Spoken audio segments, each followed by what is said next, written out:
Florida Live starts now.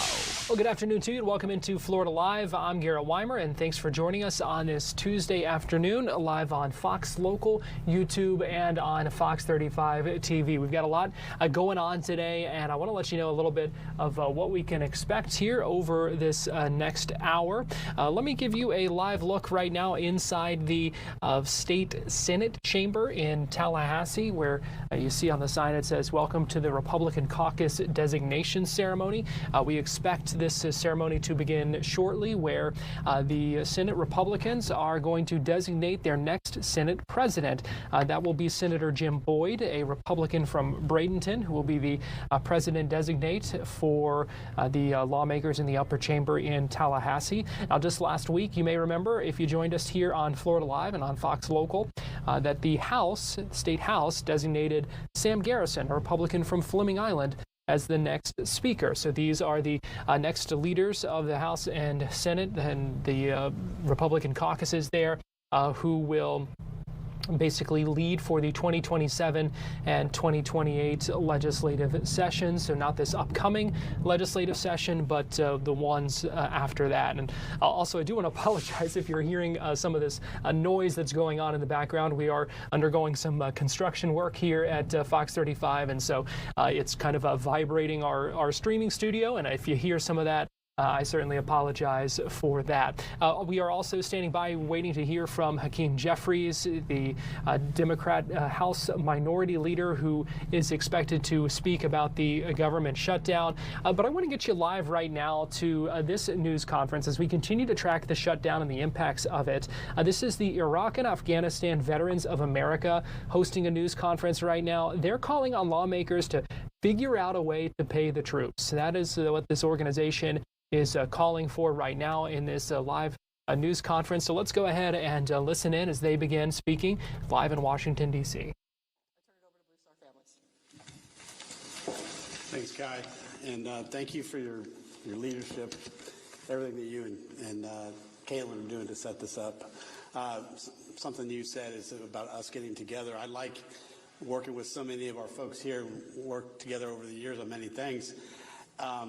It's just that when we get together like this, it usually means that someone is trying to take something away from us, or we're being denied something that we've earned, and that's unfortunate. But so just to introduce myself, I'm Tom Porter. I'm with Blue Star Families. We have a membership of over 400,000 military veterans and their families. And we work every day to improve the lives of those members, much like a lot of the groups here do with their members. And unfortunately, there are some folks that are making our jobs harder for us to do. And that's what we're here to talk about today.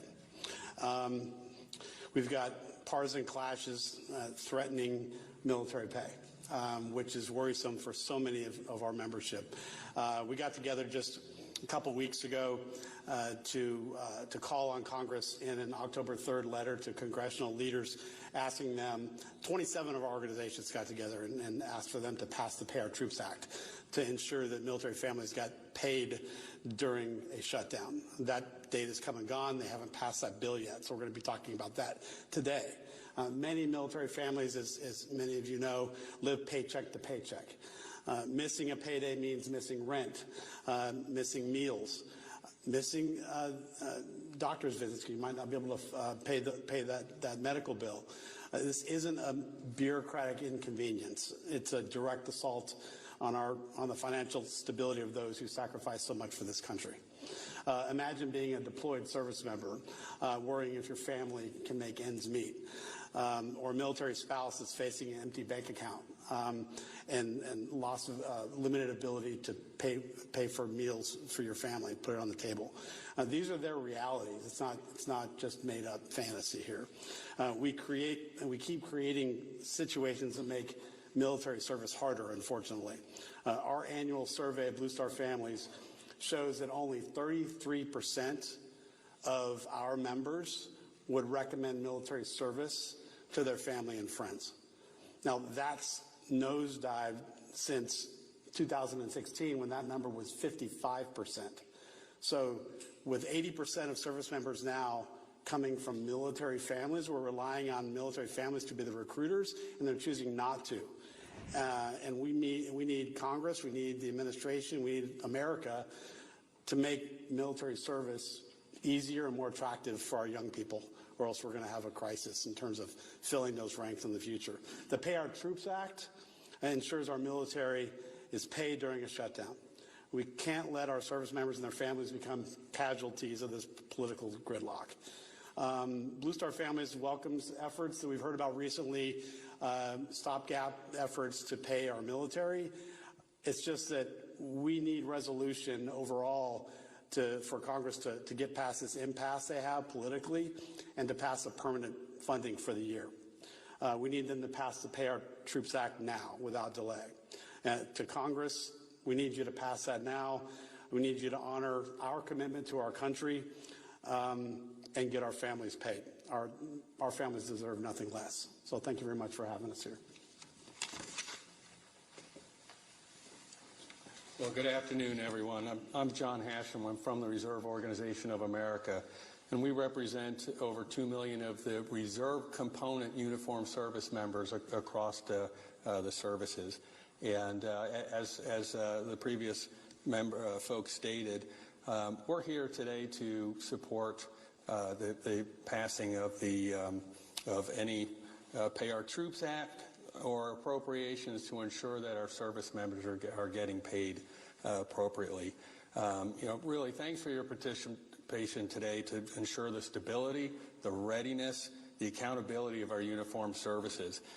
During these government shutdowns, the uncertainty is really terrible for all of our folks.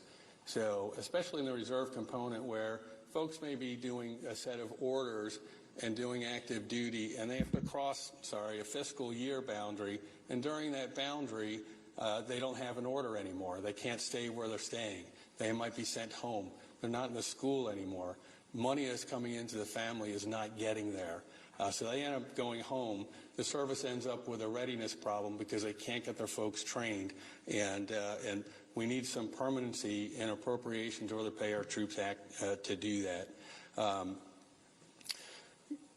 We've had previous shutdowns in the past, and there have been Pay Our Troops Acts or some form of it to do it, but it doesn't solve anything because during those time periods, there's still that uncertainty that happens, and there have been delays in paychecks to the service members, and there have been a risk and emotional stress on our families to ensure they're able to feed their families, get the stuff they need to do done.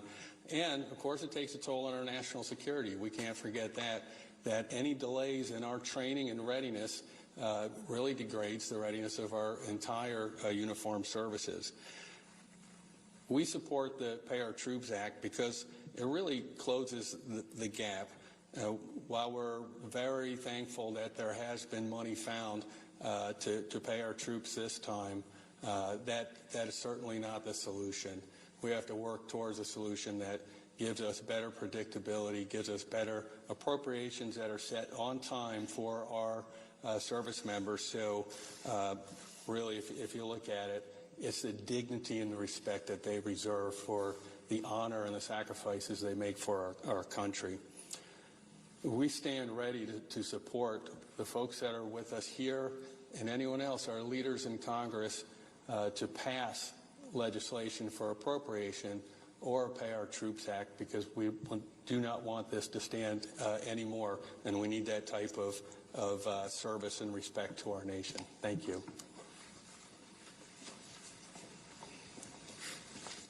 That news conference continuing on Capitol Hill as advocates urging Congress to pass the Pay Our Troops Act or come to a funding agreement as well to make sure that our service members are paid as the shutdown continues. If you were with us earlier today on Fox 35 News Plus on Fox Local, we also heard a little bit and talked a little bit about air traffic controllers who are continuing to work right now without pay. For them, I believe today is a payday for them. Would be a partial paycheck because of when the government shutdown started, but will likely be the last paycheck until the government shutdown is resolved. So beginning to see more of those impacts, and we'll continue to see more of those financial impacts for those federal workers and others who are working right now without pay. Which leads to some other challenging issues. When you talk about morale, when you talk about missing workers, when you talk about staffing and short staff situations that may continue to see some of those impacts. It is day 14 of the government shutdown, and so 2 weeks in now, and certainly no signs at this point of things changing, but we will continue to monitor, because we do know that House Minority Leader Hakeem Jeffries is speaking at this hour as well. We heard earlier from Speaker Mike Johnson and GOP leadership, so we will see what comes from that. As we go to break here on Florida Live, going to give you this live look at the U.S. Capitol in Washington, D.C. We're going to take a quick break. We'll be right back with more on the other side, so keep it right here on Fox Local, YouTube, and on Fox 35.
Welcome back into Florida Live. I'm Garrett Wymer, and thanks for joining us on this Tuesday afternoon, live on Fox Local and on YouTube, and also on Fox 35 TV.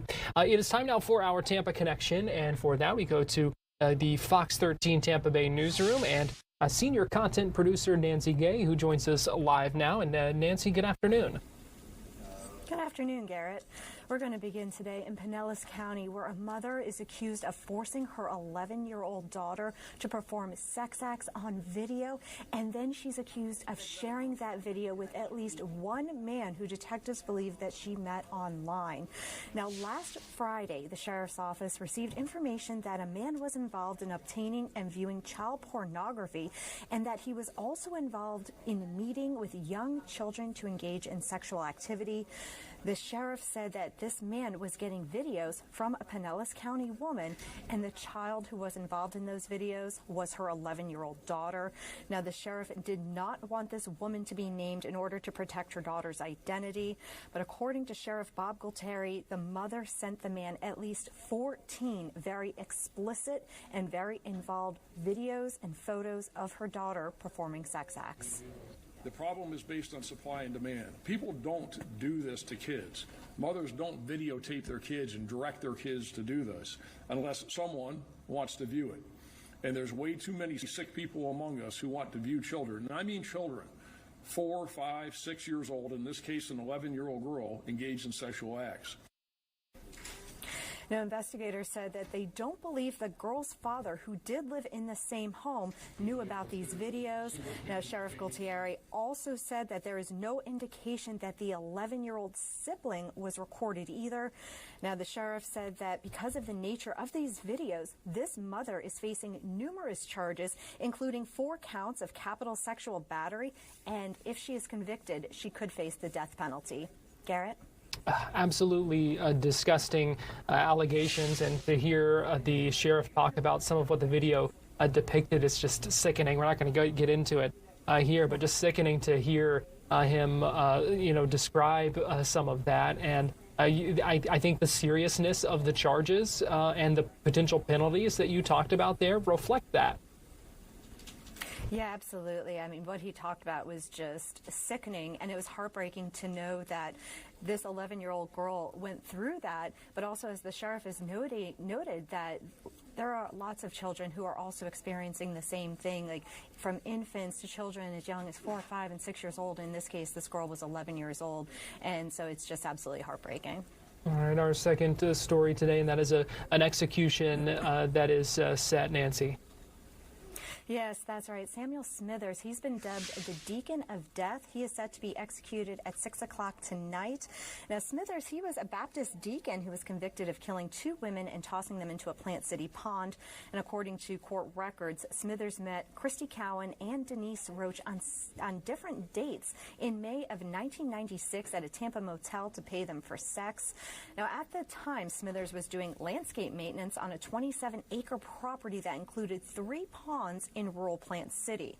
On May 28th of 1996, the property owner, who had actually met Smithers at the church where he was that Baptist deacon, stopped by and found Smithers cleaning an axe in a carport. Now, Smithers at the time claimed he was using that axe to trim tree limbs, but the property owner noticed a pool of blood in the carport, and Smithers told her that someone must have come by and killed a small animal. That property owner contacted law enforcement, and a sheriff's deputy met her later that day at the property. Now, while the blood had been cleaned up, the deputy noticed drag marks leading out to one of the ponds, and that's where authorities found the bodies of Cowan and Roach. Both women had been severely beaten, strangled, and left in that pond to die. And the Florida Supreme Court denied an appeal from Smithers last week. His attorneys had argued that his age should make him ineligible for execution under the United States Constitution's prohibition against cruel and unusual punishment. Now, although Smithers would be one of the oldest people ever to be executed in the state of Florida, the justices ruled that the elderly are not categorically exempt from the death penalty. Smithers' execution tonight will be Florida's 14th death sentence carried out in 2025, further extending the state record for executions in a single year. He is scheduled to receive a lethal injection tonight at 6 o'clock at Florida State Prison near Stark under that death warrant that was signed by Governor Ron DeSantis. Garrett? All right, and finally, Nancy, our third story in the Tampa Connection today, and a shootout in Spring Hill. Yes, that's right. This story has been getting a lot of attention online, and the sheriff, Al Nienhuis, he actually took to social media this morning to kind of dispel some of the rumors that were going around Spring Hill early this morning and late last night. Now, he did say that several people called 911 to report 15 to 20 shots fired and a body lying in a yard a few blocks away.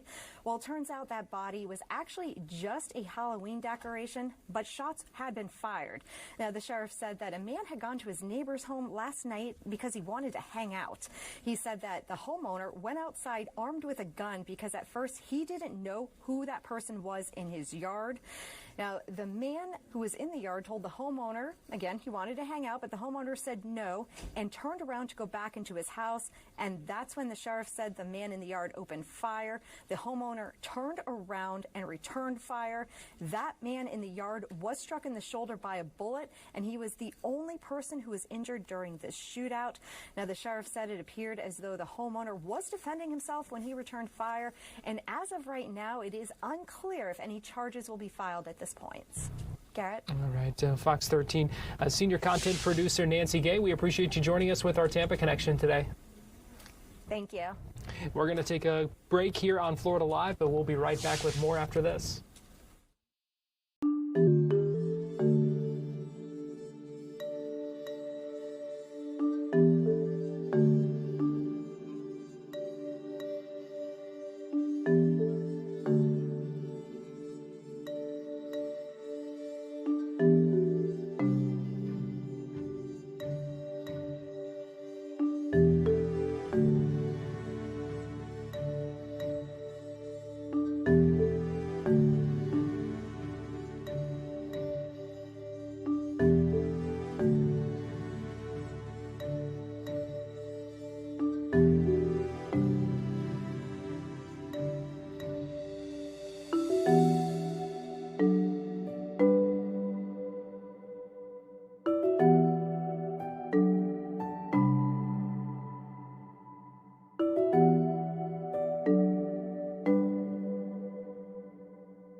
Welcome back into Florida Live. Garrett Wymer here. I want to give you a live look right now on the floor of the Florida State Senate, where a ceremony underway to designate the next Senate president. Joining us live now via Zoom to talk about this and other topics in state politics is Kimberly Leonard, a Politico reporter and the author of the Florida Playbook newsletter that you can get delivered in your inbox on weekday mornings. And Kimberly, always good talking with you. We appreciate you joining us this afternoon.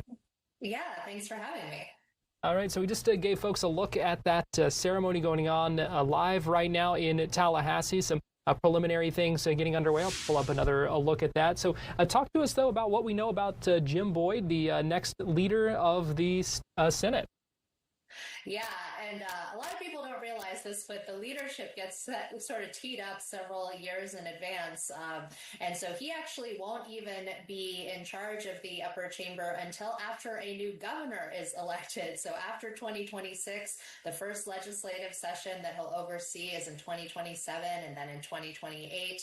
And, you know, he's someone who has become very well known. He's from the Bradenton area, and what he is probably most known for is his legislation introduced to reduce deaths from opioids, which are, you know, very addictive painkillers. His county was sort of the epicenter of the crisis a decade ago.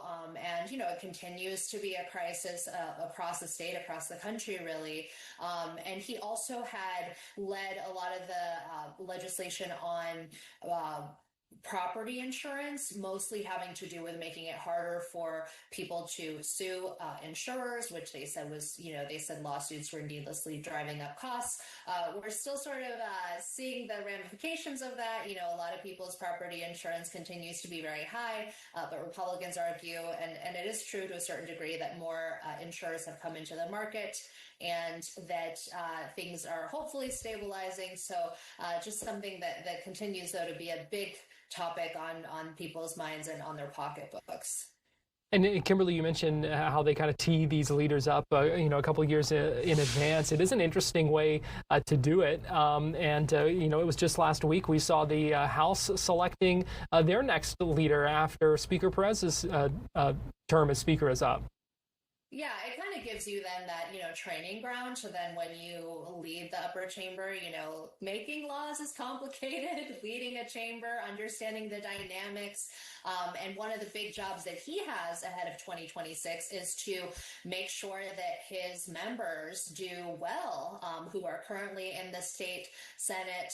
And so he's really hyper-focused on, making sure that members keep their seats, but then probably, if he can, help them get additional seats. They're already in the supermajority, but so he also has that political purpose in addition to beginning to really think about what some of the big priorities are going to be, and doing it under whatever governor might get elected as well. So there's just a lot. It's the first time in 8 years that Governor DeSantis won't be governor, and so whoever the new governor is, that's who he'll be working with. So he won't have even had that experience of kind of working with the person who ends up being next, unless that person, of course, has worked in the legislature before, and there are a couple of those running for governor.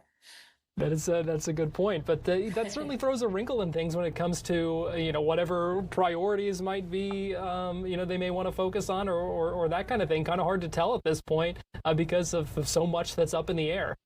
Yeah, but there are a couple things that we do know. So first of all, I listened to a couple state house hearings last week where they talked about some of the cuts that are happening to food assistance programs that help people pay for groceries. Those are known as SNAP programs. They used to be known as food stamps.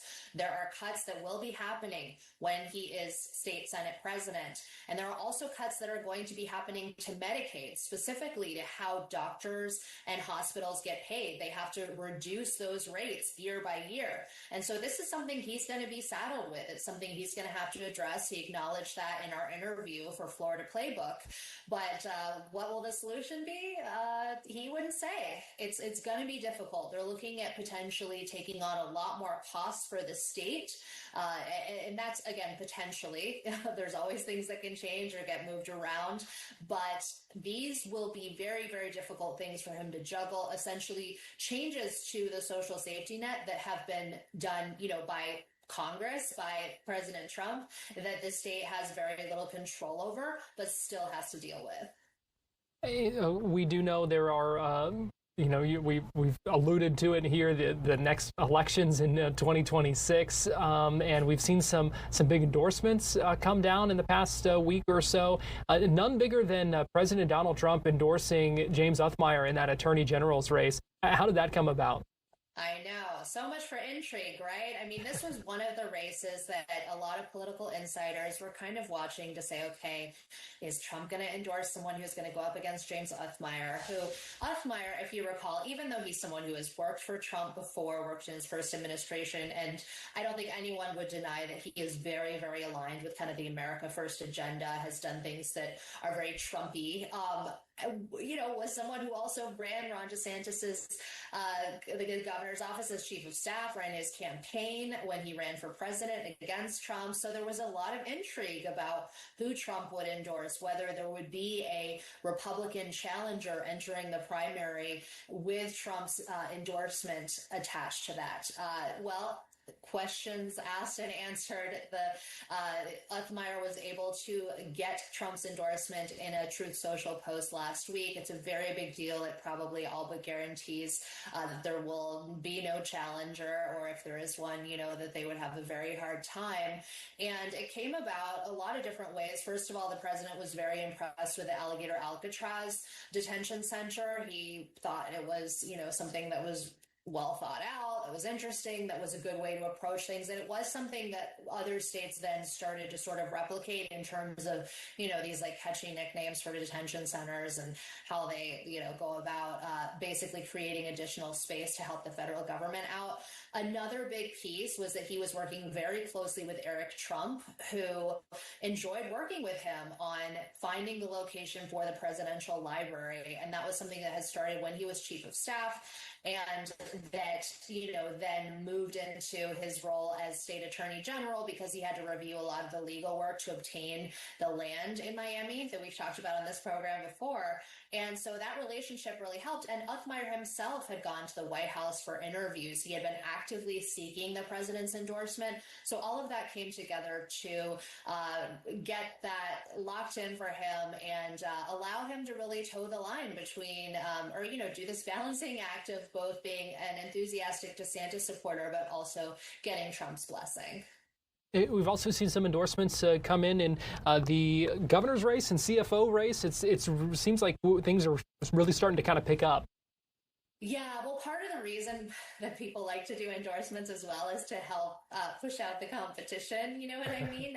And so David Jolly received an endorsement from the state Senate Minority Leader Lori Berman, who is very influential in her caucus, obviously, but is also someone who has been, very forward-thinking in terms of how do I, try to make sure that all of my members can really be upfront on the issues of affordability in the state. So they've been doing a lot on property insurance. They're going to do more on pocketbook issues in the coming weeks, I'm told. And so she had her endorsement for David Jolly. And the thing with that is too, he's expecting the Orange County Mayor, Jerry Demings, to challenge him for the nomination for governor for the Democratic nomination. And so getting a lot of backing early on can really help in terms of solidifying, getting that unity behind your candidacy. And then Blaise Ngolia is potentially looking at being challenged by State Representative Kevin Steele of Pasco County for the job of chief financial officer. And we don't know what Trump's going to do on the CFO race, if he's going to weigh in again or not. But that he got a backing from a major law enforcement group. And of course, that carries a lot of weight in Florida. And it also, I think, helps because he's been encouraging local governments to cut their budgets and to cut their taxes, but emphasizing all the while that they should not cut law enforcement pay or bonuses or anything like that. So a lot of dynamics at play. I think we're going to see even more. I think a lot of these also people, I think that supporters give their private support early, but then they wait to make the endorsement public later on so that they can kind of make as much of a splash as they can. So I think we're going to see more for Byron Donalds, for example. I think we're going to see some for Paul Renner, and it's all just going to come pouring out, and everyone will have their different corners. So still a lot more to watch. So what's next in Florida politics, Kimberly? Well, one hearing that I'm going to be watching this afternoon is going to be by state officers who talk about the cuts to the Affordable Care Act that are at the center of the federal government shutdown that we're having right now. And I'm very interested in that because, we've seen a lot of nonpartisan outside groups make projections, but I think to have the numbers coming from officials, who are part of the DeSantis administration will help us to understand how many people are set to lose health insurance if they don't extend these Obamacare subsidies that are kind of at the question of, the main area of disagreement between Republicans and Democrats in Congress. So I think anything having to do with what those show, and then if anyone is offering solutions, whether short-term, long-term, et cetera, that's sort of, I think, going to be a huge issue. It covers 4.7 million Floridians, and so a lot of people are very concerned about higher prices or, being forced to go uninsured completely. Political reporter Kimberly Leonard and the author of the Florida Playbook newsletter. Always appreciate your time and perspective, and we appreciate you joining us here on Florida Live today. Yeah, thanks so much. We are also tracking some breaking news here this afternoon. Want to let you know, Marion County Sheriff's Office announcing the arrest of a 17-year-old in connection with what they're calling an abduction hoax. So you may remember this story from a couple of weeks ago where that 17-year-old There was an Amber Alert issued. He had reportedly been shot and kidnapped. That turned out not to be the case. We learned today that he has been arrested, placed under arrest, taken to the Department of Juvenile Justice, facing charges in connection with this alleged abduction host. He's now charged with presenting false evidence, shooting into a conveyance, making a false report of a crime, and possession of a firearm by a minor. I mean, investigators say he staged a shooting, shot himself in the leg to further that story that he had been shot and kidnapped. Investigators say it was all a hoax. So we are tracking that breaking news this afternoon here on Florida Live. We're going to take a quick break here on Fox Local, YouTube, and on Fox 35, but we'll be right back after this.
Welcome back into Florida Live. I want to get you live to the floor of the State Senate, where we are hearing nomination speeches right now for the next, not speaker, but the next president of the Senate. It's going to be Jim Boyd. You see him right there in the center of your screen, reaching over and talking to his wife there as well, in the kind of the second row of seats there. You'll get another view of him in just a minute, but he's a Republican from the Bradenton area, and he is going to be the president designate after today, expected to serve as Senate president for the 2027-2028 legislative sessions. There he is, Jim Boyd, who is listening in as these nomination speeches continue.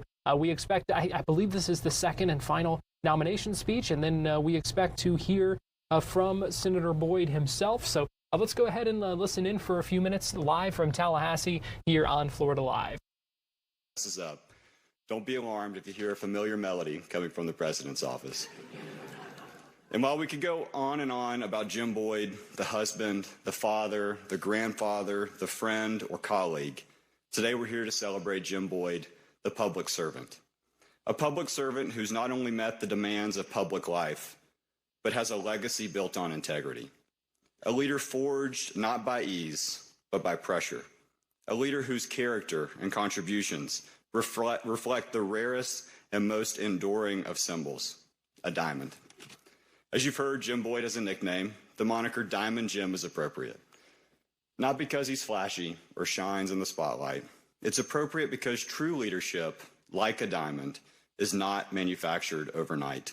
It's formed deep within, under immense pressure, through years of public scrutiny, difficult decisions, and the weight of responsibility. Jim Boyd has endured these pressures, not just with strength, but with grace. Not by bending to them, but by letting them refine who he is and how he leads. A diamond is clear, and so is Jim's commitment to this body and to this institution. In an age when politicians can often lose their way in fog and noise, Jim Boyd has remained strikingly transparent, speaking with honesty, acting with consistency, and building trust not through promises, but through performance. With Jim, you never wonder where he stands, because principles are not hidden in the shadows, but illuminated by actions. And just as diamonds are rare, so too is Jim Boyd. Rare in his courage to lead, rare in his willingness to listen when it's easier to speak, rare in his ability to rise above petty politics or partisanship to accomplish victories for ordinary Floridians. Like a diamond, Jim Boyd is resilient. Political life tests the spirit, and Jim has been tested. Yet, through trials and challenges, he is always composed. His resilience is not just political. It's deeply personal, deeply principled, and deeply human. Jim, I'd like to speak to you for a moment directly. And I've watched you in the middle of some of the most difficult debates, both outside and inside of this chamber. Moments when others looked down and looked away, you didn't. You stepped in. You made your case, even when it wasn't easy, even when you knew it might not win you friends. That's bravery, not the absence of fear, but the willingness to stand firm in it. I've learned those lessons from you. I've learned leadership is not about avoiding a tough call. It's about having the courage to make it and then to own it. That courage, Jim, is why this chamber can trust you to lead. So let me close with this. Lastly, a diamond endures.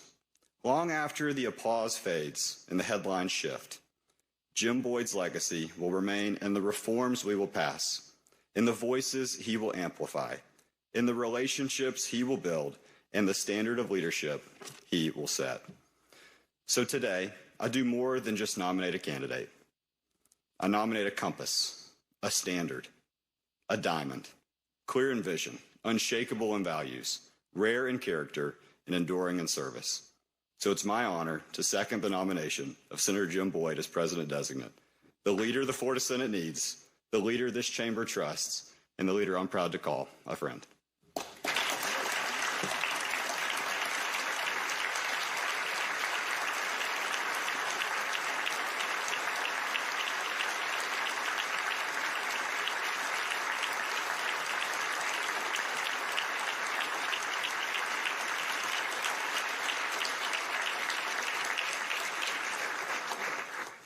Senator of the 18th, Senator DeSegli. For what purpose do you rise? For a motion, Mr. President. You're recognized. Mr. President, I move that nominations for the President-designate of the Florida Senate for the 2026-2028 term be closed. Senators, you've heard the motion. All in favor, say yay. Yay. By your vote, the motion is adopted. The nominations are closed. The Senator of the 31st District, Senator Harrell. For what purpose do you rise? Thank you very much, Mr. President. I move that we now proceed to a vote of the Republican caucus. Without objection, show the motion adopted. Secretary, will you now please call the roll? Senators will respond in the affirmative by saying Jim Boyd. Senator Bradley. Senator Broder. Senator Burgess. Senator Burton. Senator Kaladiud. Senator DeSigli. Senator Gates. Senator Garcia. Senator Grahl. Senator Harrell. Senator Hooper. Senator Leek. Senator Martin. Senator Mayfield. Senator McClain. Senator Pasadomo. Senator Rodriguez. Senator Truenow. Senator Trumbull. Senator Wright, Senator Yarborough, Mr. President. Jim Boyd. By your vote, you have elected the Senator of the 20th District, Senator Jim Boyd, as President Designate for the 2026-2028 term.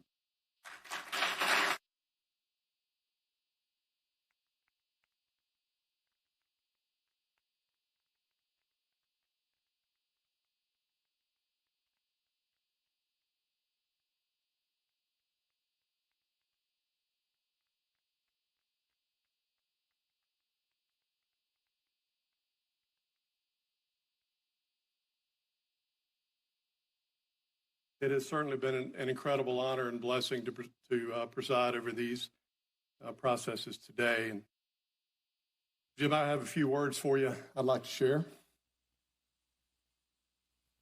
You know, I've long been an admirer of yours. Since we first met in 2009, our friendship has represented two important things to me. One, an incredible blessing. Your words to me have helped shape me. Your encouragement has helped sustain me, and your wisdom has helped inform me. Two, you've shown me your humility, your great humor, your excellent people skills, and your dedication to doing the right thing for the right reasons. In short, you have honor. Today, your future is clear. Your opportunities, too many to count, and the Florida Senate will be in capable and caring hands. You are a genuine leader. You are loved, and I love your heart. Missy and I are blessed that you and Sandy are in our lives. I love you. I love you. Emotional words from the current Senate President, Ben Albritton, a Republican from Wauchula, who speaking to Jim Boyd, who you see standing there, who will be the next Senate President for the 2027 and 2028 legislative sessions. So we expect to hear from him shortly. But again, this process taking place today. Last week, the House selected their next speaker. So we are continuing to kind of watch the future of Florida politics with these proceedings. We're going to take a quick break here on Florida Live, but we'll be right back after this.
Welcome back into Florida Live. I'm Garrett Wymer, and thanks for joining us on this Tuesday afternoon, live on Fox Local, YouTube, and on Fox 35 TV. Let's talk a little theme parks. We've got some new updates to talk about when it comes to changes coming to Disney, some exciting news in the works here. And so I want to bring in a couple of our theme park experts. Talking Zach Pearlstein, editor-in-chief of Boardwalk Times, and Drew Smith. You know him as Drew the Disney Dude. And Zach and Drew, we appreciate you joining us this afternoon.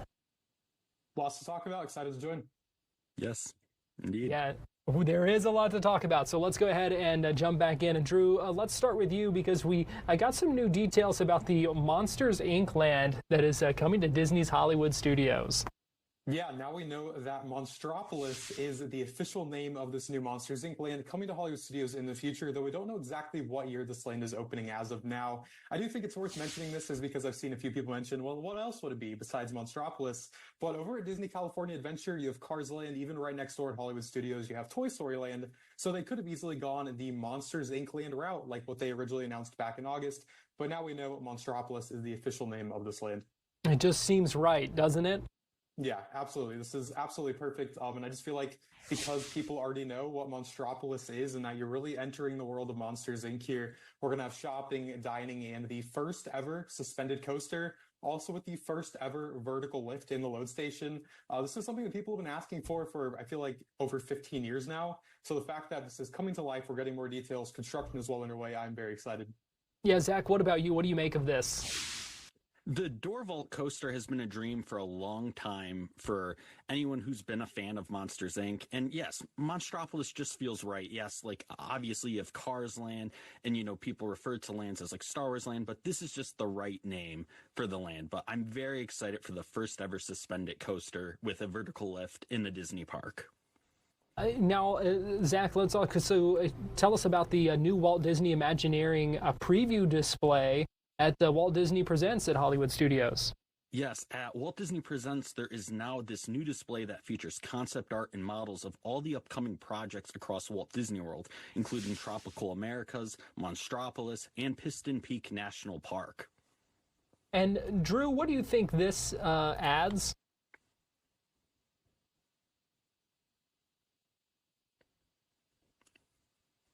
Drew, I think I can't hear you. Yeah, I'm sorry, you cut out. Drew, can you hear me now?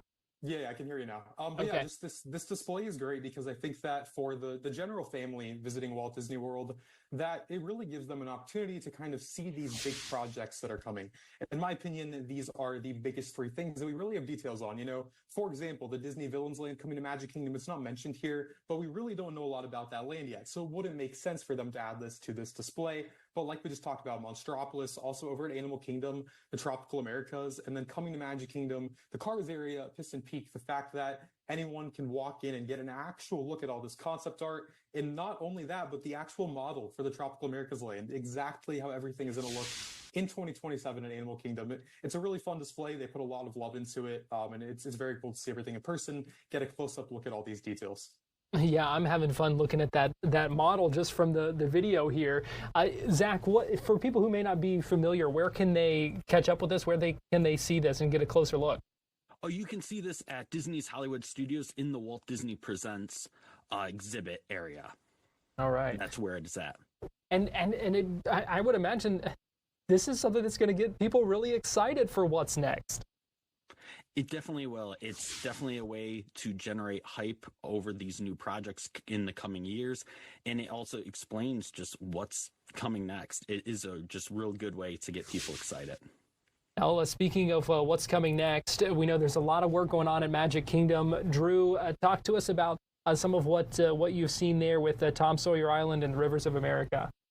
Yeah, so this is something that you and I, Garrett, have talked about multiple times before, but ever since Tom Sawyer Island and the Rivers of America permanently closed back on the end of the day on July 6th of this year, we've really just been waiting to see when is demolition going to begin, because Disney's 2026 fiscal year just began.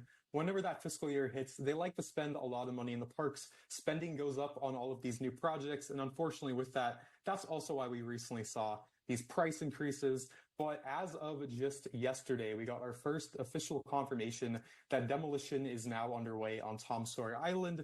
They're going to level this entire area, and then beginning next year, we're going to see massive vertical work begin on that cars area, like we've already mentioned in this interview, and also Villains Lane a little bit later down the road. What you guys are seeing on screen right now is concept art for both cars and villains. This is a 15-acre transformation. 15 acres, the biggest transformation in Magic Kingdom's history. This park's been here since the 70s. So it's a pretty historic moment. Personally, I love Tom Sawyer Island. I love There Was America. Very sad that those areas are gone. But again, when you're looking at the general family, kids are going to love this. And also Villains Land kind of balances out the more, darker tones, the more thrills. So it's going to be fun to follow. And in the years ahead, we're going to have a lot to talk about. And quite a process ahead, too. I was at Magic Kingdom a couple of weeks ago, and when I was at the top of the hill on Tiana's, I was trying to get a look at some of what was going on. They've got a lot of work on their plate.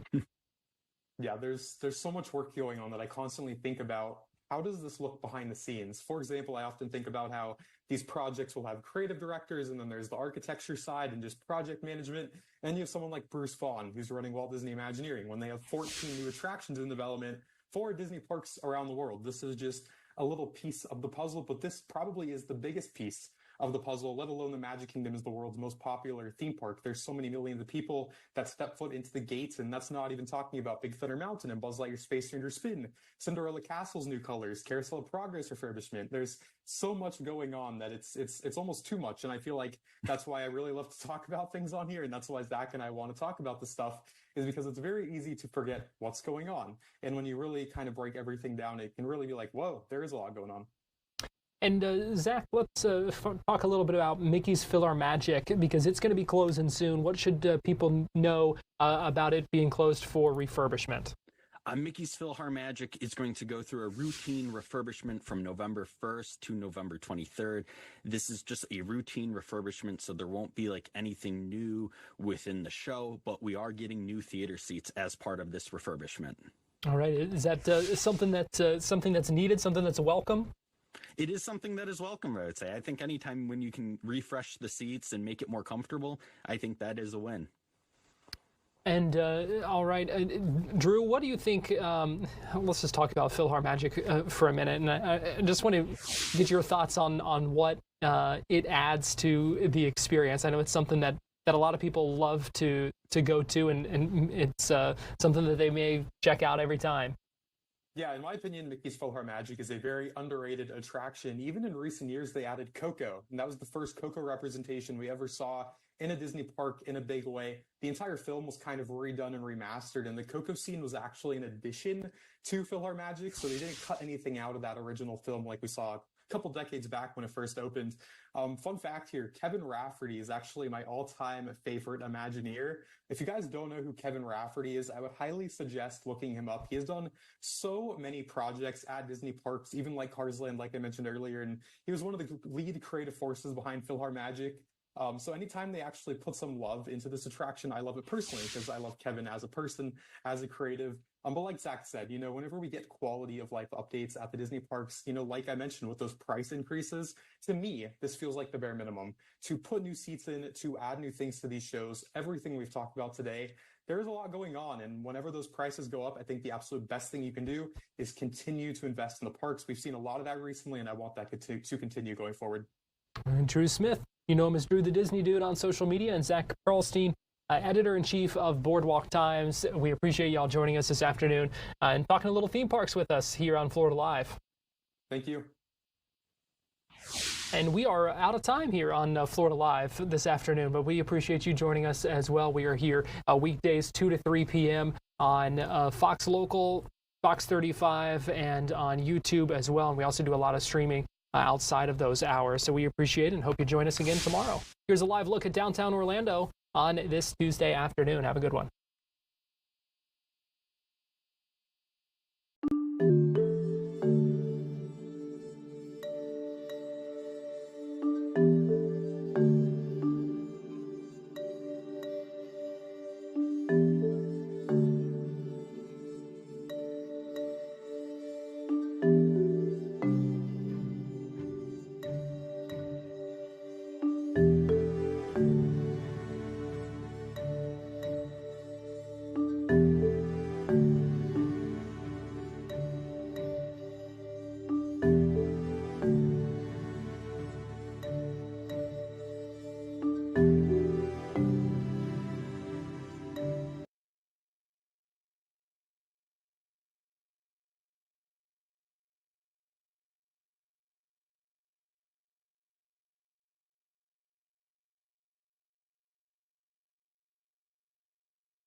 Hello, everybody. Meteorologist Noah Bergen here. It's just after 3 o'clock on a Tuesday afternoon. Hope you've had a great day out there so far. We've just got wonderful weather coming into Central Florida today. You see lots of sunshine. Things are crisp, clear out there. We're live on Facebook, YouTube, and Fox Local. Hope you've had a great day out there for today. Let me take you out to the radar currently, and I'll show you what's cooking out there. And the good news is we don't have really anything cooking. Things are nice, dry, calm, and quiet. We don't really have much to discuss. In fact, you can see on the radar right now, things are good.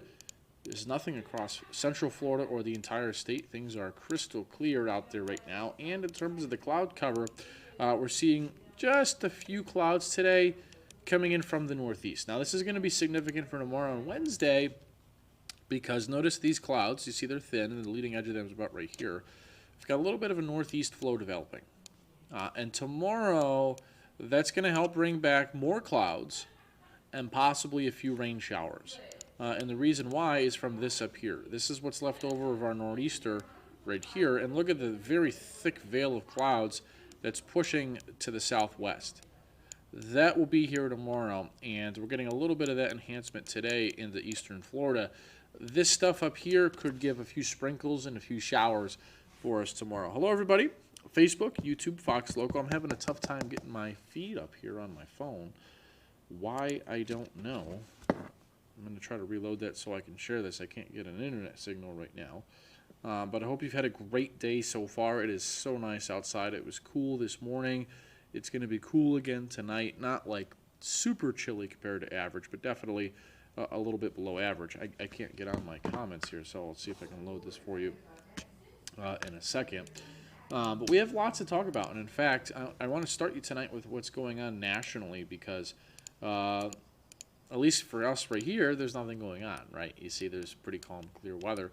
But I bring you out nationally, and there's a little bit of a front up here, a little low pressure in Minnesota with some rain, but there's a big storm out in California, and that big storm is going to actually be an impact for us heading into the weekend, into early next week. Now, we're not talking about big severe weather here. We're just talking about a few showers, maybe some storms. I don't really think there's going to be any notable severe weather threat here early next week. They'll probably at the most be the panhandle of Florida. But there will be the first fall episode of severe weather from that over the next couple of days, especially Friday, Saturday, and into Sunday. And that could give us a big, and I mean big, drop in the humidity as we head into next week. Now, I want to show you about what's been going on out in the west because it's been pretty rare, to say the least. I was watching a friend of mine last night who works out here. There's a tornado warning last night. Let me see if I can loop this over the past. Let's just do 12 hours. Bring you back here. Let's see if there's a loop. You see there, that yellow box, that's severe thunderstorm warnings that were issued from overnight into tomorrow, this morning.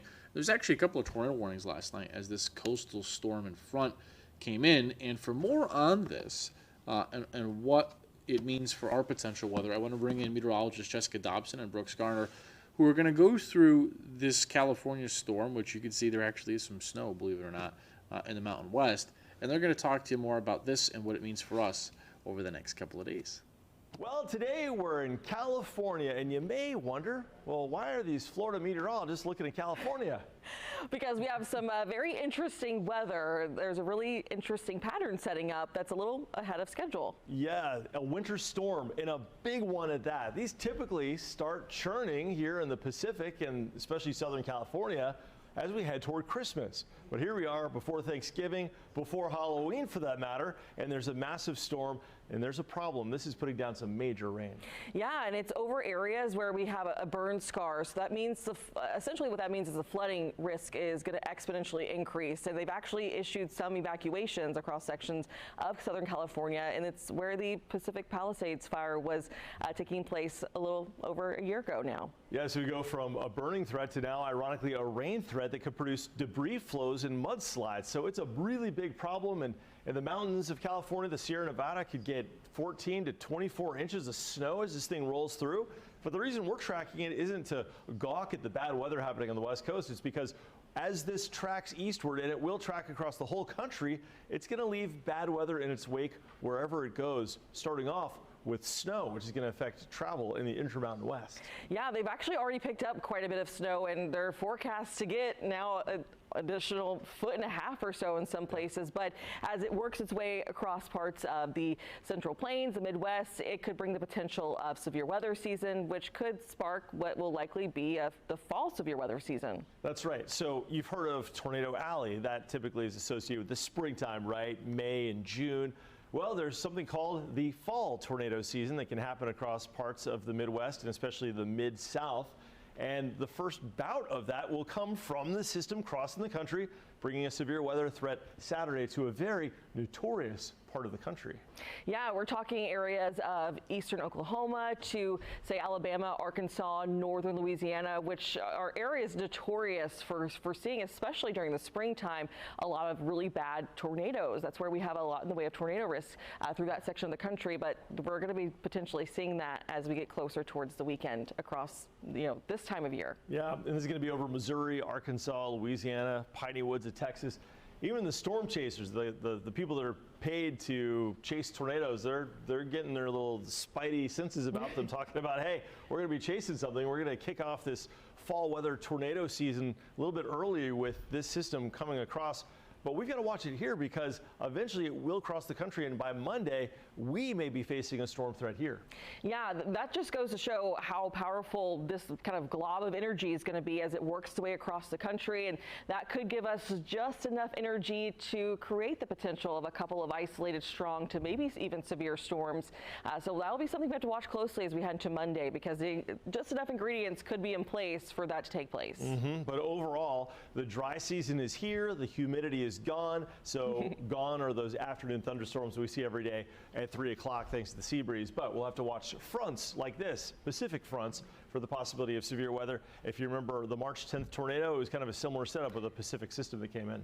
Yeah, it can sneak up on you too, and just like that setup kind of did. We weren't really progged for anything in terms of severe weather outlook, but it'll be something we have to watch closely for as we head to Monday. Yeah, by progged you mean prognosticated, forecasted for. Exactly. Weather jargon, it slips out. But no one knows what we're talking about, right, Noah? Good stuff there from Brooks and Jess, and we'll talk more about that rain and storm threat for Sunday and Monday coming up in a few minutes. But for right now, we're going to take a quick 2-minute break here on Fox Local, YouTube, and Facebook.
All right, we are back there. Hello, hello, hello. How is everybody doing? It is a little bit after 3:10 on a Monday. Speaking of which, it's not Monday, it's Tuesday. Just seeing if you're listening. So cool stuff there from Brooks and Jess. And, you know, it's oftentimes in fall and winter where those storms that enter California, where it's interesting. I had a professor in Penn State who said this, that normally when those storms enter the U.S., they exit at the same latitude, which is very interesting because if you go back here and look at the U.S. radar, I had a synoptic meteorology professor, which means the weather on large and medium scales. When these storms enter the west coast, they exit the east coast at the same latitude, meaning this one's entering right here. Clear that off. This storm is entering right here, so then this one's going to exit over here, which actually is really not that far off. I mean, it might exit a little bit. It's going to be a parent low that forms up in Canada, but definitely could give us some weather as we go into Sunday night and Monday of next week. All right, so let me know where you're watching from. We're on Facebook, YouTube, and Fox Local. Love to hear from you guys. Hope everybody is doing good. We do have a couple of comments checking in. Hello from William. Hello, Omaria. Desiree, hello. Fran from Tampa. What's going on, Fran from Tampa? We're on YouTube and Facebook as well, so let me know where you're checking in from. We would love to hear from you. William says hello. Hello, William. Just looking through some of your comments here. Hello on YouTube. We got a couple of people on YouTube. Hope you're doing good out there for today. And you can see right now the Fran Hayes from Tampa. Speaking of Tampa, hello, Fran. Hope you're doing good today. Fran says hello from Tampa. Well, the low this morning in Tampa was actually pretty chilly. It was just 68 this morning, Fran, in Tampa. And you go up to the north, up by Citrus County, Denellen, those areas, it really cooled off really fast. And I mean, it was only almost in the 40s again today. You see 53 was the low this morning in Tallahassee, 61 Jacksonville, 58 in Ocala, 65 this morning in Orlando. But definitely you could tell where the three seasons are across the state because it was cooler to the north and warmer to the south. Okay, so we talked about the here and now. We talked about the storm out west. A couple of other things I want to bring to your attention. First, we do have some activity in the tropics to talk about, and I'm going to pull this up for you here now so we can talk about that. Let's see if I can get this pulled up for you here. So let me show you, and then we're going to talk about the rainy season after the next break. Hello from Claremont. Alex, how are you? Alex from Claremont. What's going on, man? How are you? How are you? So right now we are looking at Lorenzo out in the Atlantic. Here's Lorenzo as the 11 a.m. advisory. It's got winds of 45 miles an hour. It kind of looks like a ham sandwich of nothing out here. It's moving northwest at 15. Pressure just above 1,000 millibars. Remember, lower pressure, stronger storm, higher winds. There's the cone, and it's going to drift to the north and the northeast to then lose its tropical characteristics by the weekend. But you notice on the spaghetti modeling, it's pretty clear how there's going to be the remnants do this funky little where they go north, northeast, and then hook back around like that. But notice how the lines get fewer over here because most of them fall apart. I suppose there's a small chance that this could reform somewhere over here before it gets picked back up like that. But definitely would be a funky track to look at for Lorenzo. So Lorenzo is really not a concern to anybody, which means we now have Melissa, Nestor, and Olga Pablo up next. But Melissa is going to be a name I think we're going to hear a lot next week. Now, what am I talking about? Well, I'm talking about this tropical wave off the coast of Africa, which, interestingly, today looks pretty robust on the satellite. It's right there in that black circle. Now, remember what a tropical wave is. It's an area of showers and thunderstorms over the water. Oftentimes in the news, you might hear news outlets and national media and tropical wave. There's dozens of tropical waves. Those should not be in the headlines just because of the tropical wave. Not all tropical waves develop. Just to get that disclaimer out of the way. Hello, Mom. How are you? Hello, Alex. Hello, Ms. Blunt. How are you? So the thing about this tropical wave is it's a little bit late in the year to see a tropical wave come off of the African coast and track this far south in the Atlantic. Generally, you see this in late August, September. Late July to like maybe the end of September. Generally, that season for that ends a couple weeks ago. And then all the focus turns out over here for tropical activity with the rare occasion of something here in October. But to see something here this late in the year, it's uncommon. Is it unprecedented? No.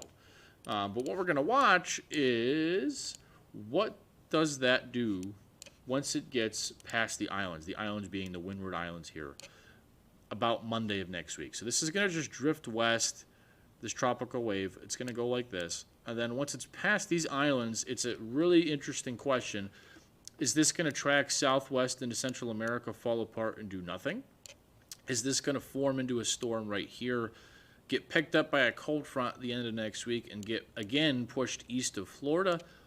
Or is this going to just sneak its way into the Western Caribbean and then possibly be a threat to Florida? All of which I would say are possible. And I know that sounds like, oh, come on, I could do your job as a weatherman. You don't know what you just gave me 3 options of what could happen. Nothing, something, or a lot. I'm going to break down which is more likely than not coming up after we take a break. But once this is past the islands, we're definitely going to have to watch. Does it stay weak and go into Central America like the AI models show? A lot of the old physics-based models, the European says we could have a big system in the Western Caribbean the end of next week. Or does it get picked up and pushed out to sea pretty quick next weekend? But again, it's this tropical wave here. It's going to move west. It's not going to do anything when it's in this area for the next few days. But this is definitely going to be one that we have to watch here going forward.